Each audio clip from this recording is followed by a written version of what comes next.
Hi y'all, welcome back to my channel. I'm glad y'all are here with me today.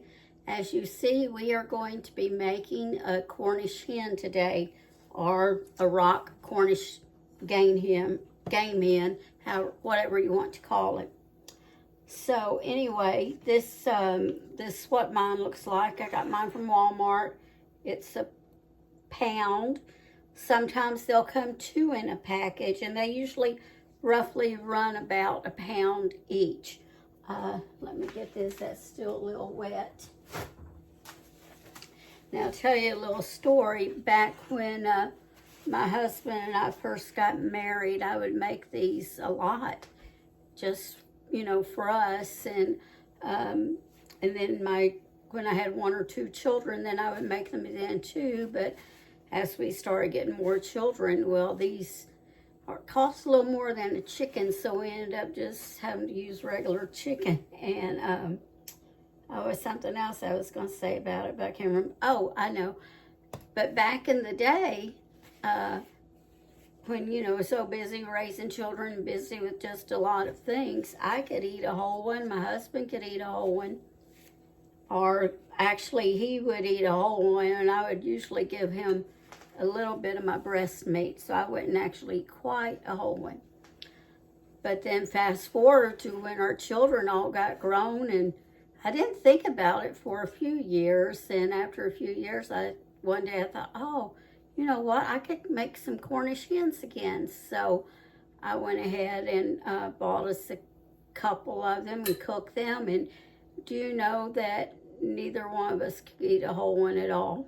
And so when I made them again, I only bought one, and it was fine just for two of us. And isn't it amazing? If you're my age, maybe you've noticed that your appetite at one setting is just not what used to be, which sometimes that's a good thing, and then sometimes it's not so good. But I've noticed that as I've gotten older, that I can't eat it as much at one time. It's like I need to nibble a little here, nibble a little there, and I really need to, I have cut out a lot of the snacking, but I probably need to cut out even more of it.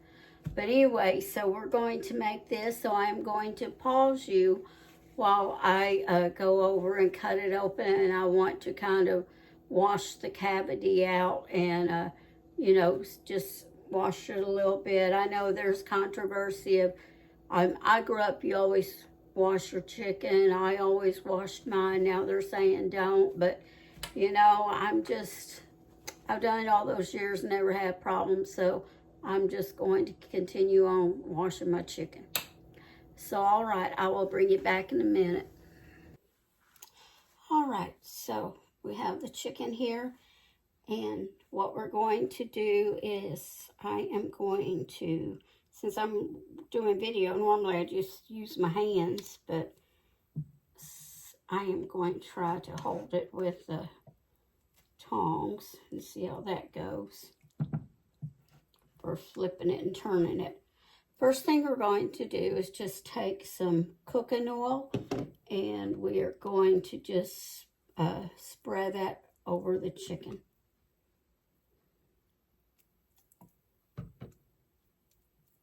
Just coat your chicken with it.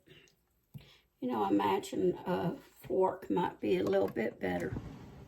Let me get a little fork here. Well, there we go.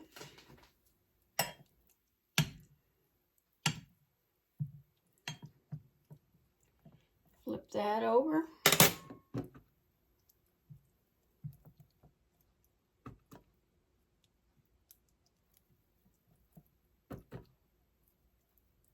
Oh, I forgot. You want your oven on 350 and have it preheating. So put that on 350.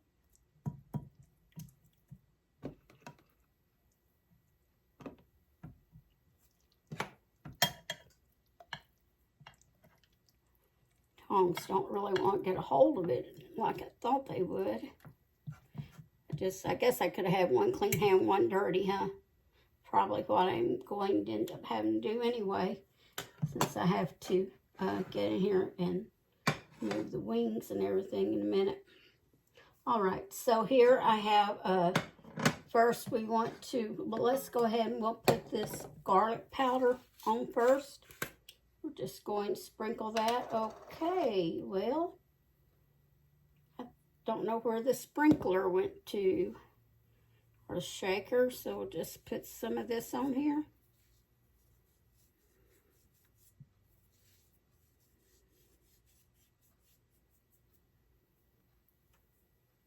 Go ahead and put some of this on my dish. So I can take my hand and do this.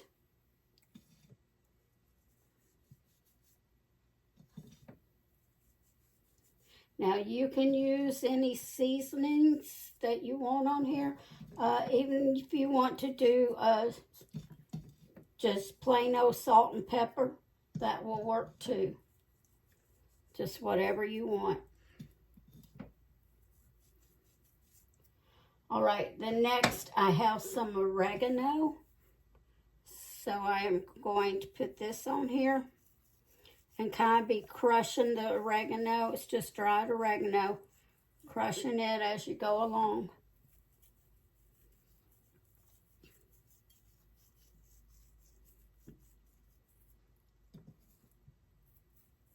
I may have to come do that bottom there again when I'm finished.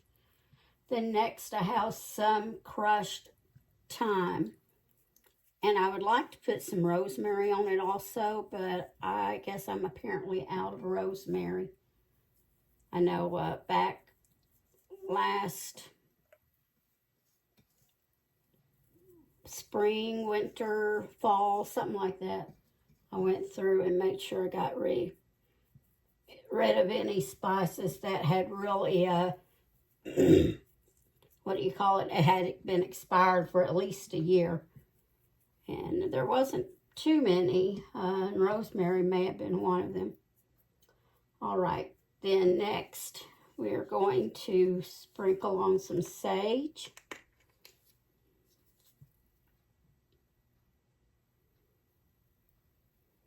You don't want to get too much.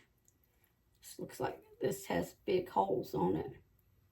So I'm trying to do that. Gentle there. Okay, I'm going to mix all of these around. Put some more right down here.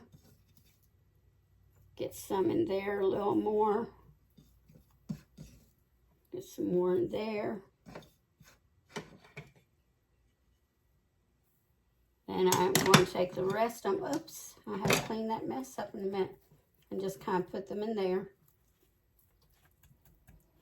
And something I've forgotten, I'm going to put just a couple little pieces of butter up here, but I'll have to wash my hands and I'll do all of that. So when I'm finished with all this, I'll wash my hands, do it, and then stick in the oven. I'm going to tell you that instead of, you know, you waiting for me to come back and show you. So I'm just going to tell you, just kind of rub that back in there some, rub that back. So again, I used garlic, some sage, you could use poultry seasoning, some oregano, some thyme, and I don't remember if I said garlic powder or not, that too. All right, we're going to take these little, I'm going to use this paper, no, I'll use this fork. We're going to take the wing and tuck it up under here best we can. And then tuck that one up under there. I'm trying to keep my one hand clean so I can close my camera out. There we go. Kind of just get them up under there.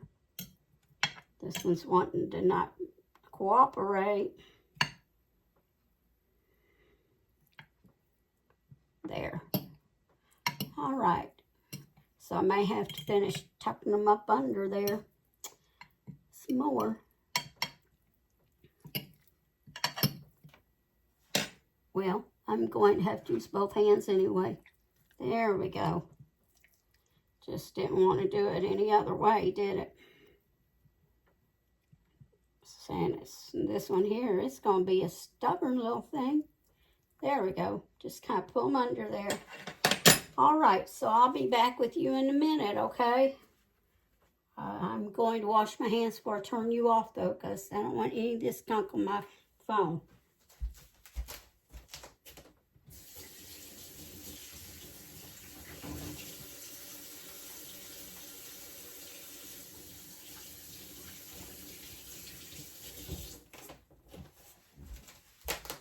All right, so now I'm going to put this in the oven at 350.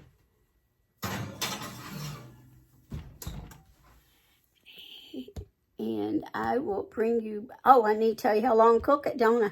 And I forgot to put the butter in there, so I have to go back and do that. All right, I tell you, my brain. And you only need just a little bit of butter, not even a tablespoon, just a little bit for those spices in the cavity. Maybe just a teaspoon. What was I going to say? So I need to go back and do that. And then you want to let it cook for about an hour and a half. Now, if your oven's been preheating for a long time, then maybe an hour and 15 minutes should get it. You want it nice, you know, golden brown. And when you cut into it, make sure, you know, it's not bloody. But an hour and 15 minutes to an hour and a half should be good. Since I was late turning my oven on, I'm going to do mine an hour and a half. So I'll bring it back in a little bit. All right, y'all, this Cornish hen is finished. So if you can see this, can y'all see that good? You tilt it that way, that skillet's there in my way. I should have thought and used it on the other side. But yeah, it's all finished, and this little chicken wing get popped up there, but it smells so good. Let me turn you up. Now, I like to let it just sit there for about 5 minutes, and I can tell because, let me show you. I should have done this. If this little leg wiggles real good, like it's going to come away from there real easily, then, and like see it starting to tear away, then you know it's finished. That's a good way to tell. So I like for it to just sit here about 5 minutes and let all the juices flow back into it before I cut into it and get ready to eat it. So y'all have a wonderful evening, and remember to always season your cooking with love. And again, you can reach me at Mammy Murray's, Mammy Murray 16, that's just the number 16, at gmail.com. I would welcome any and all email from you. I love any comments. Please comment below if you watch this, and if you have different ideas for the way that you would do this, please comment. And if you have any ideas for any other recipes that you would like to see me make, then please do that. And while I'm here, I would like to say, and I meant to say it's the beginning and I just forgot, and I'm sorry, y'all, I don't make a script or go off a script. I just come right out here, and I know some people do, but I don't, because I would probably not be looking at the script anyway. Or then I would think about, oh, I need to say this and say that, because I don't know. I know I've taught many years, but teaching cooking to me is just something you do as you go along. It's not something I make an outline on and do it, you know. But anyway, as I was going to say, please keep all of the people in Florida that are in the pathway of the hurricane in your prayers. I have a brother that lives in Florida and a daughter that lives in Florida. One's all the way to the east and the other one's to the west. So it looks like the hurricane's going in between. So I'm kind of really watching, though, and I told my daughter if she hears this starting to come her way, she better hightail it out there. And because, you know, I said you don't need to be staying there in it. And of course, my brother, he knows that he needs to hightail it out there too, but you know, he doesn't always listen to me. Of course, my daughter doesn't always listen to me either.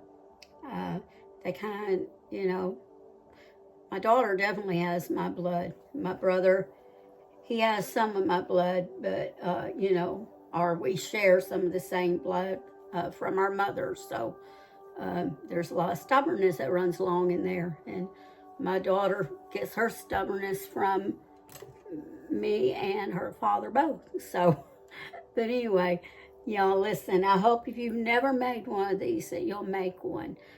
You know, it could be for a special night, for just maybe a special dinner just for you and your husband.